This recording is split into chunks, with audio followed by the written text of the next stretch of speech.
علم غیب پر تھوڑی سی گفتگو کرنا چاہتا ہوں۔ دلائل زیادہ دینے کی ضرورت نہیں کہ ہم قرآن سے گزریں گے تو اس وقت ہم آپ کو دلیلیں لکھواتے چلے جائیں، لکھوانے کی بھی کوئی ضرورت نہیں ہوگی۔ آپ ساری وہ آیتیں ایک جگہ پہ جمع کر لیں جس میں اللہ کے علم غیب کا ذکر ہے، اللہ کے علم کی وسعت کا ذکر ہے۔ سورۃ رعد میں آپ نے نہیں پڑھا کہ اللہ جانتا ہے جو کچھ ہر مادہ اپنے پیٹ میں اٹھا؟ آپ شروع میں لکھ لیں سورۃ رعد آیت نمبر 16، عالم الغیب صرف اللہ ہے، یہ آپ ایک سرخی لگا لیں۔ نفی علم غیب از غیر اللہ، ایک سرخی بنا لیں۔ جہاں جہاں بھی آیتیں آتی چلی جائیں گی، جہاں کسی ولی سے، فرشتے سے، نبی سے علم غیب کی نفی ہو رہی ہے، وہ آپ ایک جگہ پہ جمع کرتے چلیں، آپ کے پاس ایک بہت بڑا ذخیرہ جمع ہو جائے گا۔ میں آپ کو بنیادی باتیں بتاؤں، زیادہ دلائل کا ہم تذکرہ نہیں کریں گے کہ دلائل ہم دورہ تفسیر میں انشاءاللہ پڑھ لیں گے جب ہم وہاں پہنچیں گے۔ یہ جو علم غیب کا مسئلہ ہے نا، یہ توحید و شرک کے معاملے میں بنیادی مسئلہ ہے۔ آپ خود بتائیں، اگر غیر اللہ کو پکارنے والے کا، اس کا آواز یار تھوڑا سا کم کریں انس، غیر اللہ کو پکارنے والے کا، غیر اللہ کے نام کی نظر و نیاز دینے والے کا اگر یہ عقیدہ ہو کہ جن کے نام کی میں نظر و نیاز دے رہا ہوں وہ میرے حالات سے واقف نہیں، جن کو میں پکار رہا ہوں وہ میرے حالات سے واقف نہیں، اگر اس کا یہ عقیدہ ہو، غیر اللہ کے نام کی نظر و نیاز دے گا، پکارے گا، سجدہ کرے گا، تو پھر بنیاد یہی مسئلہ بنا، مسئلہ علم، اس کو حل کرنا چاہیے۔ کہتے ہیں کہ رئیس المفسرین مولانا حسین علی رحمت اللہ علیہ سب سے زیادہ زور مسئلہ علم غیب کے سمجھانے پہ دیتے۔ وہ کہتے تھے ان کو غیب کا معنی بتاؤ،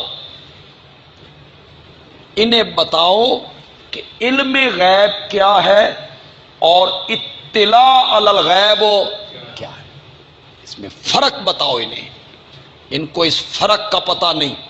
اس پر حضرت صاحب بہت زور دیتے، یہ مجھے پتہ ہے، ان کے شاگردوں نے بتایا، پاس بیٹھنے والوں نے بتایا، بہت زور دیتے۔ مجھے بڑا تعجب ہوا، شیخ عبداللہ ہے نا جس کا ذکر میں کرتا رہتا ہوں، وہ یہاں بیٹھا رہتا تھا،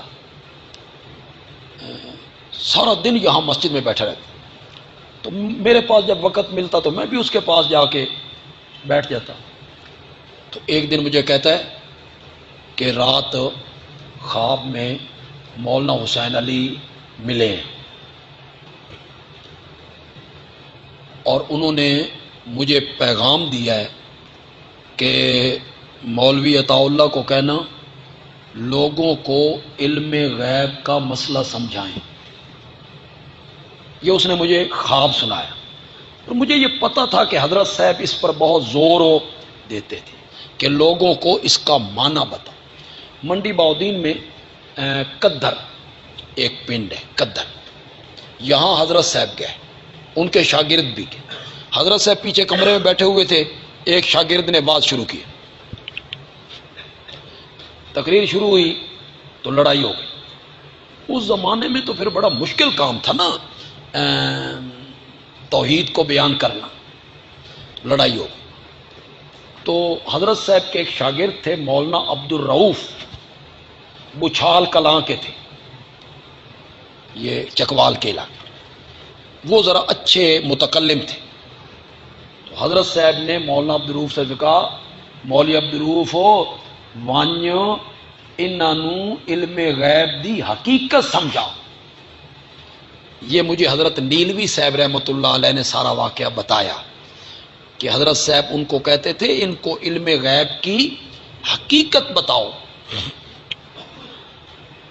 اور واقعی بات ایسے ہے.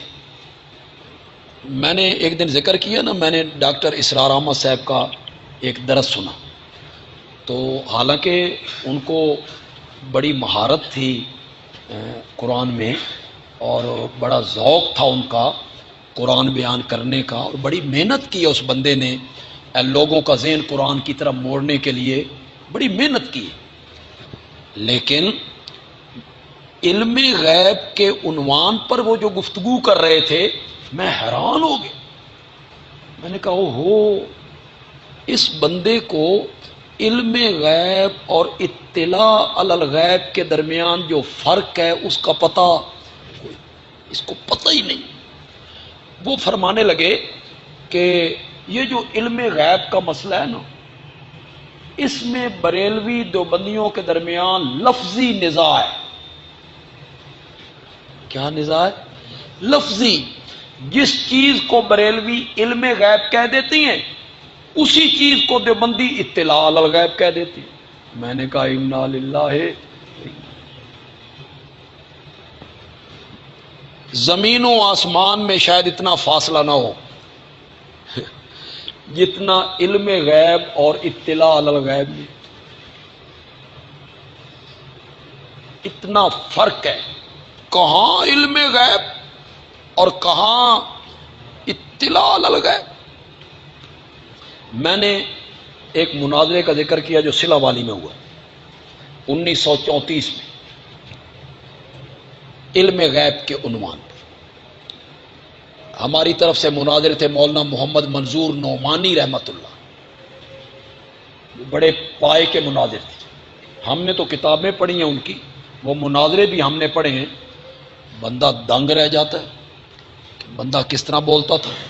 اس کے مقابلے میں جو بریلویوں کے علماء تھے، ایک ان کے مولوی سردار تھے فیصل آباد کے، اور مولوی حشمت علی، یہ بڑے طرار لوگ تھے، بڑے چالاک لوگ.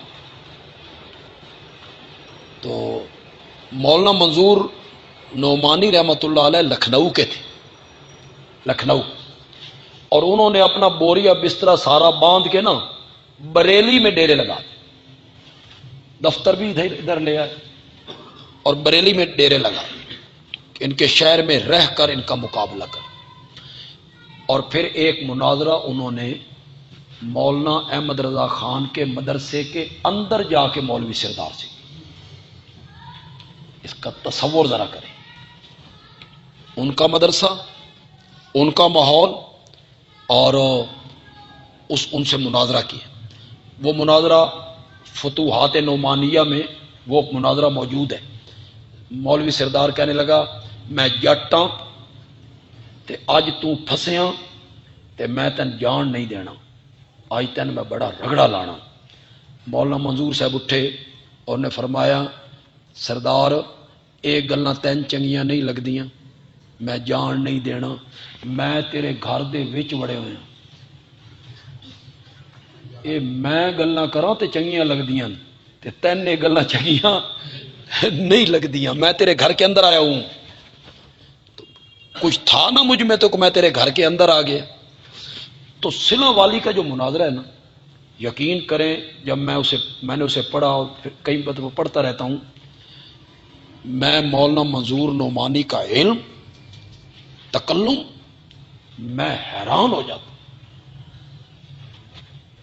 کیسا مناظرہ کی. میں آپ کو حضرت صاحب کی بات بتانا چاہتا ہوں. اصل اتنا زبردست مناظرہ ہے. مناظرہ ختم ہو گیا، 3 دن مناظرہ ہوا. تو حضرت صاحب سے کسی نے پوچھا استاد جی مولوی منظور نعمانی نے کیسا مناظرہ کیا؟